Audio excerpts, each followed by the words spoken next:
Recording হচ্ছে, social মিডিয়াতে যাবে, ভিডিও হবে অন রেকর্ড। আপনার কাছে আমি প্রত্যেকটা জিনিসের ফাইল নিয়ে এসেছি, প্রমাণ নিয়ে এসেছি। অত এমনি এমনি আপনার সামনে আমি কথা বলে যাচ্ছি না। মুসলমানদেরকে কথা বলতে হবে। কুনতুম খায়রা উম্মাত উখরিজাত লিন-নাস, তোমরা হচ্ছে সবথেকে উত্তম জাতি। তোমাদের দুটো কাজ দেওয়া হয়েছে। তোমরা কি করবে? মানুষকে ভালো কাজের আদেশ করবে, আর খারাপ কাজ থেকে মানুষকে বিরত রাখবে। এই হচ্ছে আমাদের কাজ। এই দায়িত্ব পালন করে আমি আমার সম্মানীয় প্রধানমন্ত্রীকে বলতে চাই, রাজধর্ম পালন করুন। কি করুন? কি করুন? রাজধর্ম আপনি পালন করুন। কাদেরকে আপনি ভয় দেখাচ্ছেন? এনআরসির নাম করে আপনি আমাদেরকে বার করে দিতে চাইছেন। ওরে আমার দেশ ভারতবর্ষ যখন পাকিস্তানকে দেখে ভয় করত, আমার আব্দুল কালাম আজাদ মিসাইল তৈরি করে আমার দেশটাকে শক্তিশালী করেনি? করেনি? আজকে আপনাদের মাদ্রাসা বিলবাড়ি জামিয়া সালাফিয়া দারুত তালিম, এই যে মাদ্রাসা, আমি হাবিবুল্লাহ দায়িত্ব নিয়ে বলে গেলাম, যদি আমার এই মাদ্রাসাতে পড়ে মাওলানা আবুল কালাম আজাদ না শিক্ষা গ্রহণ করতেন, তাহলে তিনি ভারতের মিসাইল ম্যান হতে পারতেন? যারা মাদ্রাসাকে খারাপ চোখে দেখছেন তাদেরকে বলতে চাই, আমার দেশের প্রথম রাষ্ট্রপতি ডাক্তার রাজেন্দ্র প্রসাদ যদি মাদ্রাসাতে না পড়তেন, তাহলে তিনি এদেশের প্রথম প্রধান রাষ্ট্রপতি হতে পারতেন? পারতেন? আমার দেশে একটা প্রথা ছিল, নাম তার সতীদাহ। আপনারা জানেন, এক্ষুনি বিয়ে করে আনলো, যদি তার স্বামী মরে যায় তাহলে সেই চিতার সঙ্গে সেই মহিলাকে জ্বালিয়ে দেওয়া হতো। নাম তার সতীদাহ। নাম তার সতীদাহ। মৃত্যু আচমকা মানুষের আসতেই পারে। 1 মাস হয়েছে বিয়ে করেছি, 1 বছর হয়েছে বিয়ে করেছি, 1 দিন হয়েছে বিয়ে করেছি, 1 ঘন্টা হয়েছে বিয়ে করেছি, সেই জামাইটা যদি মারা যায়, সে কাঁদবে, তার স্ত্রী কাঁদবে, কত ব্যথা যে এখনো সংসারটা বসাতে পারেনি, এখনো স্বামীর সঙ্গে তার যে সম্পর্ক, সেই সম্পর্কে কিছু বুঝতে পারেনি। অথচ স্বামী মারা গেল, তো মেয়েটাকে জ্বালিয়ে দাও। আমার রাজা রামমোহন রায় পাটনাতে গিয়ে ওই কোরআনকে স্টাডি যদি না করতেন,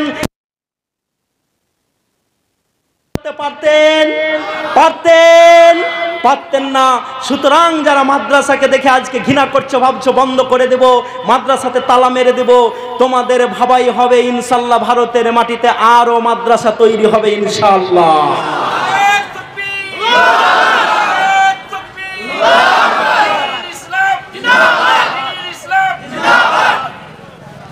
বাবরি মসজিদে একটা লোক প্রথম আঘাত করেছিল, নাম জানেন তার? নাম জানেন? আপনাকে আমি দেখাচ্ছি। কি নাম? বলবীর সিং। পরে তার নাম আমির। সেই বলবীর সিং আপনাকে আমি দেখাচ্ছি। আমার সঙ্গে দেখা হয়েছিল। এটা আমি চিনতে পারছেন, তখন মোটা ছিলাম, আমার তখন ওজন অনেক বেশি ছিল। এখন আমাকে তো ফিট দেখতে হয়। 1 কিলো ওজন বেড়ে যদি যায়, বইয়ের কাছে কথা শুনতে হয়, বাবা মা বকাবকি করে, সকালে মাপি বিকালে মাপি, এই করি ওয়া করি, এখন ফিট আলহামদুলিল্লাহ। এই বলবীর সিং, আমি জিজ্ঞেস করছিলাম যে আপনি বলছেন যে আমি প্রথম বাবরি মসজিদের ওপরে উঠে প্রথম বাড়িটা মেরেছিলাম, আঘাতটা করেছিলাম, আপনি মুসলমান কেন হলেন? আমি তাকে জিজ্ঞেস করছি, আপনারা মিডিয়াতেও পাবেন। বলে আমি যখন বাবরি মসজিদে প্রথম উঠলাম, উঠার পর গম্বুজে উঠেছি, গম্বুজে উঠার পর আমি যখন প্রথম বাড়িটা মেরেছি, আর আমি আস্ফলন করছি যে আমি সেই ম্যান যে প্রথম বাবরি মসজিদে আক্রমণ করলাম। আল্লাহ হেদায়েত করে, ঘাবড়ানোর কিছু নেই, আল্লাহ হেদায়েত করেছে। আমি বাড়ি গেলাম, বাড়ি যাওয়ার পর আমি মনে মনে খুব খুশি হয়েছি যে আমি প্রথম আঘাত মেরেছি, আর একটা বাবরি মসজিদের ভাঙা ইটও আমি নিয়ে গেছি। কি নিয়ে গেছি? ইটও নিয়ে গেছি। আজকে তো দেখলেন রাম মন্দির তৈরি করতে যা কত কি হচ্ছে। রাম মন্দির তৈরি হোক না, আমাদের অসুবিধা নেই। রাম মন্দির তৈরি হোক, আমাদের অসুবিধা নেই। কিন্তু রাম মন্দিরকে সামনে রেখে আপনারা পার্টি পলিটিক্স কেন করছেন? রাম মন্দিরকে সামনে রেখে আপনারা মানুষের রক্ত কেন ঝরানোর চেষ্টা করছেন? আপনারা যারা দায়িত্বে আছেন, নিজের দায়িত্ব সম্পর্কে কেন ভুলে যাচ্ছেন? আল্লাহ আপনাকে চেয়ারে বসিয়েছে মানে এটা নয় যে আপনি যা খুশি তাই করবেন। ইতিহাস আপনি পড়ুন, আপনাকে ইতিহাস পড়তে বলছি। যে আপনি যেই চেয়ারটাতে বসেন, এই চেয়ারটার মেয়াদ হচ্ছে 5 বছর। কতদিন বললাম? 5 বছর। আর আল্লাহ কোরআনে বলছেন ফেরাউন যেই চেয়ারটাতে বসেছিল, সেই চেয়ারটার মেয়াদ ছিল 300 থেকে 700 বছর। কতদিন বললাম? তাহলে 700 বছর বেশি না 5 বছর বেশি? 700 বছর বেশি সেই ফেরাউনকে আল্লাহ চুবিয়ে চুবিয়ে মেরে দিয়েছেন, কেউ কিছু করতে পারেনি। যে নমরুদ বলেছিল ইব্রাহিম আসা তো দূরের কথা, মা বাপকে একসাথে মিলিত হতে দিতে হবে না, সেই ইব্রাহিম দিয়ে আল্লাহ নমরুদকে এই পৃথিবী থেকে জুতা পিটিয়ে খাইয়ে খাইয়ে উঠিয়েছেন না উঠাননি। যেই ফেরাউন বলেছিল বনি ইসরাইলদের ভিতরে ছেলে জন্মগ্রহণ করা তো দূরের কথা, জয়টা গর্ভবতী মহিলা আছে, প্রত্যেকটা গর্ভবতী মহিলার কাছে একজন করে সেনাবাহিনী নিযুক্ত করে দাও, যদি সে মেয়ে জন্মগ্রহণ করে তাহলে ছেড়ে দাও, আর যদি ছেলে জন্মগ্রহণ করে তো ফাকতুলুহু কিলহিম, তাকে হত্যা করে দাও। সেই ফেরাউন মুসা আলাইহিস সালামকে আটকাতে পেরেছিল না পারেনি? পেরেছিল না পারেনি? পারেনি। আমি আমির সাহেবকে বললাম যে আপনি খুশি হলেন, বক্তা আসছেন নাকি? বক্তা আসছেন এরা এসছে তো না, চালান বললে তো হবে না, সবকে সুযোগ দিতে হবে। আমি এত লম্বা আওয়াজ করি না, তারপরে আমাকে বললেন 10টা 15 পর্যন্ত বলেন। 10টা 15, ঠিক 10টা 15 পর্যন্ত সবকেই সুযোগ দিতে হবে বন্ধু। আমি যদি বলতে শুরু করি, আমার লাইফে আমি হাইয়েস্ট বক্তৃতা করেছি 4.5 ঘন্টা। কতক্ষণ বললাম? 4.5 ঘন্টা। কিন্তু প্রফেশনালি বক্তা নয়, বক্তৃতা করতে হবে, খেতে হবে, এরকম জায়গাতে আল্লাহ রাখেনি, ভালো জায়গাতে রেখেছেন বলে এইটা থেকে আমি এতদিন একটু দূরেই ছিলাম। কিন্তু হ্যাঁ, এবার দেখতে পাবেন আমি জালসাতে যাব, যা হয় আমার হবে ইনশাল্লাহ, কিন্তু আমি জালসাতে যাব, আমি প্রতিজ্ঞা করেছি।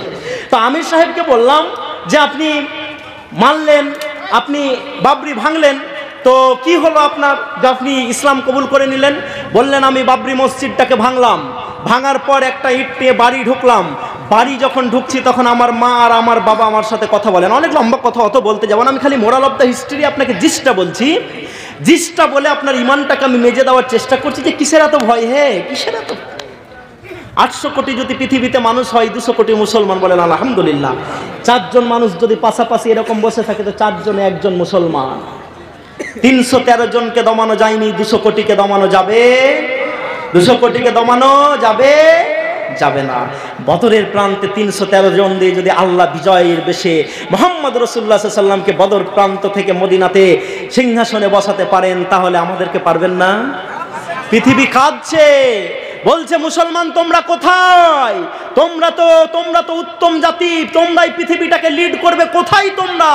ডাকছে, মসজিদ ডাকছে, মাদ্রাসা ডাকছে, ভারতের পার্লামেন্টও ডাকছে, এবং পৃথিবী ডাকছে মুসলমানদেরকে যে এসো এসো, দেখে যাও যে তোমার নবী মুহাম্মদ রাসূলুল্লাহ সাল্লাল্লাহু আলাইহি ওয়াসাল্লাম মা আরসালনাকা ইল্লা রাহমাতাল লিল আলামিন 27+2 29 খানা গাজওয়ার যুদ্ধ করছেন।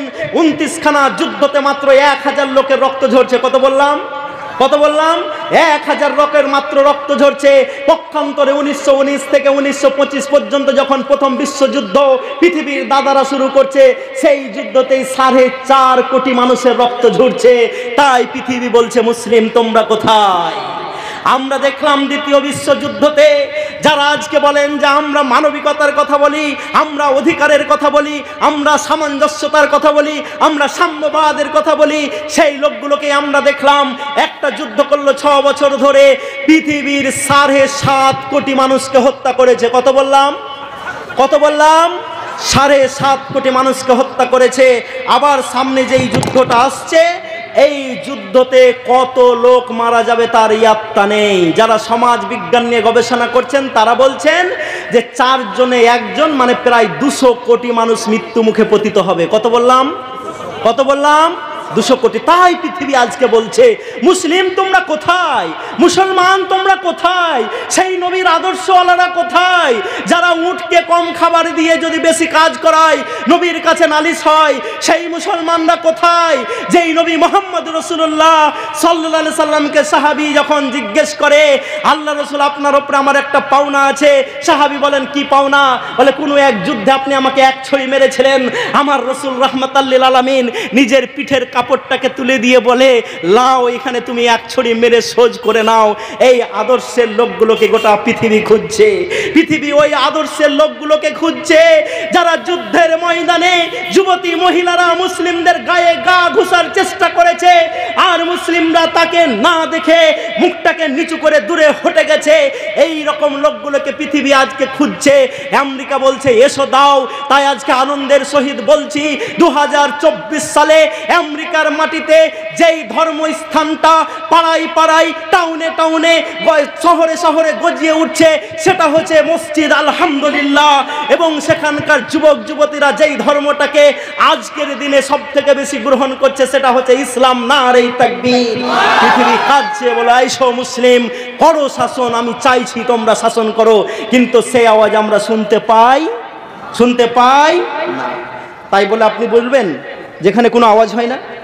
আপনি আমাকে ফোন করলেন, মিডিলে অনেক লোক আছে, আপনি আপনার নাম্বারটা আমার নাম্বারটা ডায়াল করলেন, আপনার সঙ্গে আমার কথা হয়ে গেল। কথা যখন হলো, তো আপনি যে কথা বলছেন আমি শুনতে পাচ্ছি কি পাচ্ছি না? মিডিলে যারা আছে তারা কেন শুনতে পায় না? কারণ তার সঙ্গে তার কানেকশন নেই, তার সঙ্গে তার কানেকশনটা নেই। ইমানদারেরা আজকে ইমান থেকে কানেকশনটা কেটে নিয়েছে, তাই এই অবস্থা হচ্ছে। না হলে এই অবস্থা হয় মুসলমানদের? হয়।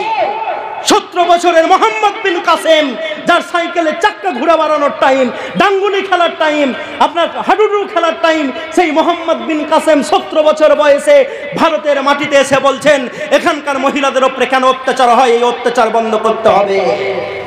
আমি আমার সাহাবীদেরকে দেখেছি, ওর ইমানটাকে মজবুত করে নিন।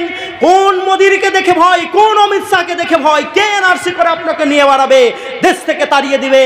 কিসের এত ভয়? শুধু আওয়াজ যদি মুসলমানের মুখ থেকে উঠতে শুরু করে, ইনশাল্লাহ ভারতবর্ষ থরথর করে কাঁপবে। কারণ মুসলমানরা কারো উপরে অন্যায় করে না, এরা সব সময় ন্যায়ের কথা বলে। কেউ যদি লা ইলাহা ইল্লাল্লাহ মুহাম্মাদুর রাসূলুল্লাহ না বলে, তাকে আমরা এক থাপ্পড় মারতে পারি না। কিন্তু আমার সামনে আপনি একজন হিন্দু ভাই, উনি ওই ভাইও আমার হিন্দু, তারা যদি মারামারি করে, আমার হাতে যদি ক্ষমতা থাকে, তাহলে আমার হাত দিয়ে তার ঝামেলাটাকে মিটিয়ে দিতেই হবে। এটাই ইমানি দায়িত্ব। কেউ কালেমার পড়ে না বলে আপনি তাকে মারতে পারবেন না। লাস্তা আলাইহিম বিমুসাইতির। তোমাকে ইসলামের ব্যাপারে দারোগা করে পাঠানো হয়নি যে তুমি হাতে বন্দুক নিবে, রাইফেল নিবে আর বলো লা ইলাহা ইল্লাল্লাহ মুহাম্মাদুর রাসূলুল্লাহ। এই যে সব প্রপাগান্ডাগুলো গোটা বিশ্ব জুড়ে চালানো হয়, এগুলো ইসলামের বিরুদ্ধে একটা কুযুক্তি, কিন্তু ইনশাআল্লাহ তারা সফল হতে পারে না। বিশ্বনবী মুহাম্মদ রাসূলুল্লাহ সাল্লাল্লাহু আলাইহি ওয়াসাল্লাম, যার গায়ে একটা দাগ নেই, মহিলারা শুনছে তো, মহিলারা শুনছে, আমি মহিলাদের জন্য একটাও কথা খরচ করিনি, শুধু একটাই কথা বলে দিই। জুলেখাকে যখন বলা হলো তুমি মিশরের মানে এত বড় একটা পদে আছো, রানী আর কি তুমি, আর তুমি ইউসুফ আলাইহিস সালামের প্রেমে পড়ে গেলে, ছি ছি ছি ছি, মেয়েরা তো এরকম বেশি করে না, ছি ছি ছি ছি, তুমি প্রেমে পড়ে গেলে? বলে রে, আমি এমন একটা লোককে দেখেছি যাকে যদি তোরা দেখিস তোরাও স্থির থাকতে পারবে না। পরীক্ষা হয়েছিল, হাতে চাকু দেওয়া হয়েছিল, ফল দেওয়া হয়েছিল। ইউসুফকে যখন আনা হয় তো তারা এত বেহুশ হয়েছিল, এত সুন্দর চেহারা, যে ফল কাটতে যে হাত কেটে দিয়েছিল, কিন্তু মহিলারা বুঝতে পারে। মায়েদের জন্য যে কথাটা বলছি, মা আয়েশা রাদিয়াল্লাহু তাআলা আনহা বলছেন যে বিশ্বনবী মুহাম্মদ রাসূলুল্লাহ সাল্লাল্লাহু আলাইহি ওয়াসাল্লামকে আল্লাহ এত সুন্দর চেহারা দিয়েছিলেন, মিশরের মহিলাদেরকে যদি আজকে ফল দিয়ে বসানো হতো, হাতে চাকু দিয়ে, তাহলে তারা হাত কাটতো না, সেই ছুরিটা তারা নিজের বুকে মেরে নিত, তারপরেও বুঝতে পারতো না যে বুক কেটে দিয়েছি কিনা। সেই নবীর বিরুদ্ধে প্রতি বছর 60,000 বই লেখা হয়। কত বললাম? Not a matter of jokes, আপনাকে গল্প শোনাচ্ছি না। তো বলুন তো, 60,000 বই লিখে বিশ্বনবী মুহাম্মদ রাসূলুল্লাহ সাল্লাল্লাহু আলাইহি ওয়াসাল্লাম যে ধর্মটা নিয়ে এসেছিলেন, সেটাকে দমানো গেছে? আমাদের হারানোর কি আছে? গাল আপনাকে দিতে পারে, কেন দিবে গাল? আমি প্রথম বক্তৃতা নিয়ে গেছিলাম, মুসলমান ইসলাম কারো কিছু হরণ করতে বলে না, তো মুসলমানের দুশ্মন কেন এত বেশি? কেন জানেন? খালি এক কথাতেই বুঝলেন কেন মুসলমানের এত দুশ্মন বেশি। এই কোশ্চেনটা কিন্তু সব জায়গাতেই হয় কি হয় না? আজকে একজন আমাকে বলছিলেন যে আপনার সঙ্গে আমার পার্সোনাল 5 মিনিট মিটিং আছে। আমি বললাম হ্যাঁ বলুন। গল্পতে বলেন, আপনি বক্তৃতা করছিলেন, আমি শুনে মুগ্ধ হয়ে গেছি, হ্যান ত্যান এটা ওটা, আপনাকে একটা কথা বলবো, কিছু মনে করবেন না? আমি বললাম বলুন না দিদি, অসুবিধা কি আছে? বলে আপনি দাড়ি কেন বড় ছাড়ছেন না? একজন আমার বক্তৃতা শুনছেন, বললেন মাওলানা বক্তৃতা তো ভালো করলেন, বর্তমান সময়ের কথা বললেন, তা আপনি দাড়িটা যে রেখেছেন খ্রিস্টানের মতো। আমি বলবো আপনাকে, এই সব জিনিসগুলো নিয়ে এখন ঝামেলা করার আমাদের সময় নয়। যে বা যারা যেই বক্তাগুলো স্টেজে উঠে একে অপরকে এখন গালিগালাজ করে, এগুলোকে বন্ধ করানো অতি সত্বর, এটার এখন টাইম নেই। আমার মুসলমানরা যে আল্লাহকে মানে, আমরা যে আল্লাহকে মানি, আমার অন্যান্য জাতির অন্যান্য ফিরকার মুসলমানরা সেই আল্লাহকে মানে না। ছোট ছোট বিষয় নিয়ে কোনো আমাদের মতো পার্থক্য থাকতে পারে, কিন্তু যেটা মেন ফান্ডামেন্টাল মৌলিক জিনিস, কেউ বলেছে আজ পর্যন্ত ফজরের 2 রাকাতের পরিবর্তে 4 রাকাত ফজর নামাজ পড়তে হবে, কেউ বলেছে যে আসরের 4 রাকাতের পরিবর্তে 2 রাকাত পড়তে হবে, কেউ বলেছে যে বিনা উজুতে নামাজ পড়তে হবে, কেউ বলেছে রমজান মাসে 32টা রোজা করতে হবে, কেউ বলেছে মক্কাতে হজের পরিবর্তে রাশিয়াতে গিয়ে হজ করতে হবে, কেউ বলেছে লা ইলাহা ইল্লাল্লাহ মুহাম্মদ রাসূলুল্লাহ না বলে শুধু লা ইলাহা বললেই মুসলমান থাকা যাবে। কেউ বলেনি, কেউ বলেছে যে আপনি যখন নসিবে জাকাতে পৌঁছে যাবেন, জাকাত দেওয়ার যখন আপনার ক্ষমতা হয়ে যাবে তখন আপনাকে জাকাত দিতে হবে না, এরকম কেউ বলেছে? বলেছে কোনো মাওলানা, কোনো আমাদের সমাজের নেতারা বলেনি যে সব ছোট্ট ছোট্ট বিষয়গুলো হাত কোথায় বাঁধবেন এগুলো নিয়ে আপনি ঝামেলা করছেন। বন্ধু, এটা নিয়ে এখন আমাদের ঝামেলা করার টাইম নেই, এখন আমাদের হাতটা বাঁচানোর টাইম। বুঝাতে পারলাম? এখন আমাদের হাতটা বাঁচানোর টাইম, হাত কোথায় বাঁধবো এটার টাইম নয়।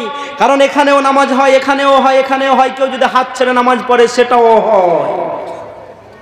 আগে হাত বাঁচুক, তারপর হাত কোথায় বাঁধবো সেটা আমরা ঠিক করব। ওপেন জালসাতে এসে এই সব নিয়ে ফতোয়াবাজি আর করতে দিবেন না। আপনি লম্বা টুপি পরবেন না, গোল পরবেন, চারকোনা পরবেন, সাদা পরবেন না কালো পরবেন, এই নিয়ে যখন আপনি ব্যস্ত, তখন কেউ আপনার মাথাটাকে কেটে দেওয়ার জন্য চক্রান্ত করে বসে আছে। আপনি জোরে আমিন বলবেন না আস্তে আমিন বলবেন, এই নিয়ে যখন আপনি ফতোয়াবাজি করছেন, তখন আপনার জিভটাকে কেটে নেওয়ার জন্য আপনার দুশ্মনরা তৈরি হয়ে আছে। সুতরাং আগে পা বাঁচুক, আগে হাত বাঁচুক, আগে জিভ বাঁচুক, আগে মাথা বাঁচুক, তারপর ছোট ছোট জিনিসগুলো নিয়ে আমরা আলোচনা করব। এখন আমাদের যেটা সব থেকে বড় সমস্যা, ভারতবর্ষে নাকি আমাদেরকে নতুন করে প্রমাণ করতে হবে যে আমরা ভারতকে ভালোবাসি কিনা। এই জিনিসগুলো এখন জালসা থেকে প্রচার হোক। কে কে চান এই প্রচারগুলো? চান আপনারা? চান? ছোট জিনিস নিয়ে আমাদের আর ঝামেলা করার টাইম নেই। আমি আমির সাহেবকে বললাম আপনি বাড়ি গেলেন, বাড়ি যাওয়ার পর বললেন বাবরি মসজিদের ইট নিয়ে গেছেন, কি হলো, কেন মুসলমান হয়ে গেলেন? বললেন আমি যখন বাড়ি গেলাম আমার বাবা মায়ের সাথে দেখা করলাম, বুকটা আমার বড় চওড়া হয়ে আছে। আমি বলবো আব্বা, প্রথম বাবরির গম্বুজের উপরে উঠে প্রথম আমি কুড়ালটা মেরেছি, আমি কি বলে যে গাঁতিটা মেরেছি, আমাকে তুমি সাদরে গ্রহণ করো। বললেন আমি যখন বাড়ি ঢুকলাম আমার মাকে দেখলাম মুখটা নামিয়ে রেখেছে, আমার বাবাকে দেখলাম মুখটা নামিয়ে রেখেছে, তারা তো আমাকে সাদরে গ্রহণ করা দূরের কথা, আমার সঙ্গে কথাই বললো না, মনটাকে খারাপ করলো। বলল বলবীর তোমার এটা ঠিক হয়নি, কেন তুমি একটা ধর্মস্থানকে ভাঙতে গেলে? উনি বললেন আমি অবাক হয়ে গেলাম, আরে আমি এক্ষুনি ভেবেছিলাম আমাকে ভালোবাসবে, আদর করবে, ঠান্ডা পানি খাওয়াবে, কিন্তু এখন দেখছি আমার আব্বা আমাকে তো ভালোবাসছে না, আমার মা তো আমাকে ভালোবাসছে না। কি হলো ব্যাপারটা? সে বাড়ি থেকে বেরিয়ে গেল, বেরিয়ে যাওয়ার পর যখন চিন্তা ভাবনা করতে শুরু করলো, তখন সে ইসলামের ছায়াতলে চলে এলো। বলেন আলহামদুলিল্লাহ। তাহলে বলবীর সিং একটা বাবরি ভেঙেছেন, কটা বললাম? কটা? আমার সঙ্গে যখন 2019 সালে তার দেখা হয়, তিনি বলছেন আমি যখন মুসলমান হয়ে গেলাম, মুসলমান হয়ে যাওয়ার পর আমি প্রতিজ্ঞা করলাম যে আমি বলবীর সিং একটা বাবরি মসজিদ ভেঙেছি, আমি 100টা মসজিদ তৈরি করব। আমার সঙ্গে যখন 2019 সালে সাক্ষাৎ হয়, তখন তিনি বলছেন এখন পর্যন্ত আমি 91টা মসজিদ নিজের হাতে বানিয়েছি। নারে তাকবীর। তাহলে একটা মসজিদ ভাঙার পরিবর্তে আল্লাহর জমিনে কটা মসজিদ হলো? কটা হলো? তিনার প্রতিজ্ঞা 100টা আমার মনে হয় আল্লাহ পূরণ করিয়ে নিয়েছেন। আরে আমি তো সেই আব্বানির বাড়িকে দেখতে পাচ্ছি, তার ভাতিজি ইসলাম কবুল করেছে, তার ঘরে একটা ছেলে এসছে, নাম তার আসলাম। আমি দেখতে পাচ্ছি যে আসলামী একদিন ইনশাআল্লাহ ওই ভেঙে দেওয়া মসজিদে আল্লাহু আকবার বলে আজান দিবে। নারে তাকবীর। কি ভয় দেখাচ্ছেন মশাই আমাদেরকে? যারা কাবার মাটিতে বিশ্বনবী মুহাম্মদ রাসূলুল্লাহ সাল্লাল্লাহু আলাইহি সাল্লামের উপর ঈমান আনার জন্য লোহাকে গরম করত, পিঠে বসাতো সাহাবীদের, চামড়া পুড়িয়ে দিত, চর্বি পুড়িয়ে দিত, হাড্ডি পর্যন্ত কালো করে দিত। সেই লোকগুলোকেই দেখেছি দ্বিতীয়বার মক্কার মাটিতে আশহাদু আল্লা ইলাহা ইল্লাল্লাহ ওয়া আশহাদু আন্না মুহাম্মাদ রাসূলুল্লাহর বাণীকে উঁচু করে আজান দিয়েছে, নারে তাকবীর। সুতরাং একটা বাবরি মুসলমানদের কাছ থেকে কেড়ে নিয়ে মুসলমানদেরকে দমানো যাবে না। আমি সেই মহিলার কথা ভুলে গেছি। কাকে ভয় দেখাচ্ছেন? আমাদের প্রধানমন্ত্রীকে আমরা বলতে চাই, রাজধর্ম পালন করুন। গুজরাটে 2010 সালে দেখেছি, সেই আমার গর্ভবতী মা, যেই মাটার কদিন পরেই বাচ্চা হতো, আপনাকে আমরা দেখেছি সেখানে। আপনি যদিও রেহাই পেয়েছেন, সেই গুজরাটের মাটিতে আমরা দেখেছিলাম সেই আমার 9 মাসের মা। ওরা হিন্দু না মুসলিম ওই জিজ্ঞাসে কুঞ্জন কান্ডারি বলো, ডুবিছে মানুষ সন্তান মনমার, মান কাতালা নাফসান বেগাইরে নাফসিন আও ফাসাদা ফিল আরদ। আল্লাহ বলছেন হিন্দুকে মেরেছে না মুসলমানকে মেরেছে, ওইটা কোনো কোশ্চেন নয়, মানুষকে মেরেছে, মানুষের রক্ত ঝরেছে, এটাই হচ্ছে বড় কথা, এটাকে করতে দেওয়া হবে না। আমরা গুজরাটে দেখেছি 2002 সালে 9 মাসের গর্ভবতী মহিলাকে, ওটা হিন্দু ছিল না মুসলিম ছিল ওইটা আমার কোশ্চেন নয়, ওটা একজন মা ছিল, ওটা একজন মহিলা ছিল যার পেটটাকে তলোয়ার দিয়ে ফেলে দেওয়া হয়, আর জ্যান্ত বাচ্চাটা লাফাতে লাফাতে মায়ের পেট থেকে পড়ে যায়, সেটাকে ত্রিশূলে গেঁথে দিয়ে আপনারা ঘুরিয়ে ঘুরিয়ে মজা করছিলেন। হিন্দু মরছে না মুসলিম ওটা দেখিয়েন না, মানুষ মরছে, মানবিকতা মরছে, ওটার আগে বিচার হোক। আমরা আপনাদের কথা শুনতে চাই। আপনি প্রধানমন্ত্রী আছেন, যদি ভালো কাজ করেন আপনাকে অবশ্যই আমরা ধন্যবাদ দেব, কারণ এই দেশকে আমরা ভালোবাসি। বাসি না। গত পরশুদিন কুলিতে বসে একটা দোকানে চা খাচ্ছি, 4-5 জন লোক ফার্সিতে কথা বলছে। আমি তাদেরকে জিজ্ঞেস করলাম যে আপনারা কোথা থেকে বিলং করছেন, আপনাদের বাড়ি কোথায়? বললো আমাদের বাড়ি মুর্শিদাবাদ। আমি বললাম আপনাদের বাড়ি মুর্শিদাবাদ, কিন্তু আপনারা যে ভাষাটাই কথা বলছেন এটা তো মুর্শিদাবাদ দূরের কথা, ইন্ডিয়াতে তো এই কথাটা চলে না। বললো হ্যাঁ আপনি ঠিকই বলেছেন। ওনারা আবার বাংলাতেই বলছেন আমার সঙ্গে। বললো হ্যাঁ, কিন্তু আপনি কি করে বুঝলেন? আমি বললাম আমি টুকিটাকি একটু জানি তো, এই উচ্চারণ ভঙ্গিগুলো, প্রোনাউন্সিয়েশনগুলো আমি ছোটোবেলাতে পড়েছি মাদ্রাসাতে, তারপর পরবর্তীতে ক্যালকাটা ইউনিভার্সিটি থেকে MA পাস করে এসছি। আপনাদের যে এমপি সাহেব এসছিলেন, বক্তৃতা করছিলেন, তার কলেজে 2016 সাল থেকে ক্লাসে যাচ্ছিলাম, এখন টাইম পাই না, যাই না। তো যেই কথাটি বলছিলাম যে আপনারা ফার্সিতে কথা বলছেন, বলে হ্যাঁ ফার্সিতে কথা বলছি। কোথা থেকে এসছেন? বললেন আমাদের পারদাদারা আপনার ইরান থেকে এসছিল। কোথা থেকে এসছিল? ইরান থেকে। আমি বললাম কেন এসছিল? এবং আমার মাথাতে ঘুরলো যে কেন এসছিল। কারণ হচ্ছে যে তখন ভারতবর্ষের অবস্থা গোটা পৃথিবীতে একটা ভালো জায়গায় ছিল না। এখন যেই জিডিপি গতকালকে 8.4 এখনও কম আছে, এটাকে বেশিতে নিয়ে যেতে হবে জিডিপি আমাদের। আমার আওরঙ্গজেব যখন ভারতবর্ষ শাসন করছে তো ভারতবর্ষের জিডিপি হচ্ছে 30, বলেন আলহামদুলিল্লাহ।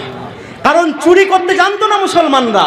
তা আমার প্রধানমন্ত্রীকে বলতে চাই যে আমি তো সেই চিত্রটা ভুলিনি, যখন দিল্লির মাটিতে একজন মেয়ে, তার স্বামী মারা গেছে, খাটের কাছে দাঁড়িয়ে আছে, আর প্রেসের লোকগুলোকে দেখাচ্ছে আপনারা দেখুন, ভারতবর্ষের 140 কোটি মানুষ দেখুক, আমি বিয়ে করেছি, এখন পর্যন্ত আমার হাতের মেহেন্দি শুকায়নি, আমার স্বামীকে হত্যা করা হয়েছে।